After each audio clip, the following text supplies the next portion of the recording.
You just moved into a brand new community and it's gated and you feel so safe. But are you? Well, let's talk about that. Let's unpack that just a little bit. There's several different advantages to having a gated community, and there's several disadvantages to having a gated community. Let's start with the disadvantages. One disadvantage is that whenever there's a gate on the community, you, the homeowners, have to maintain the roads. The city or county is no longer required to maintain the roads. This becomes a problem. So in Fawn Lake, this couple years ago, during one of our hurricanes, they had a big washout of part of their road. Well, it got washed out, my understanding is because there was a drainage ditch overflow that washed it out, but yet the county doesn't maintain the road because it's gated.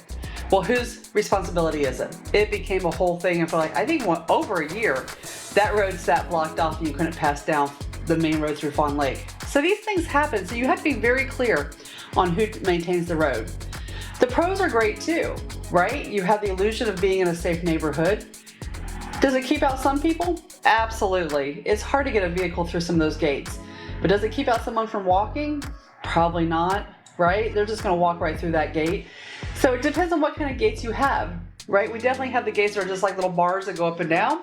And then we have bigger gates, right? That are big swing gates. I think about Plantation Oaks and they have those big swing gates, right? So it just depends on how that's done. Now, we look at like the Great Outdoors who has a guard shack with a full-time guard at the guard shack. Much safer? Yeah, probably. But you know, my husband has a saying, the gates only keep the good people out. So don't let your guard down just because you live in a gated community. Crime can still happen, unfortunately. So always be aware of your surroundings and what's going on, and don't get a false sense of security when it comes to gated communities. Although, typically, gated communities do hold their value much higher than non-gated communities. So there's a plus too.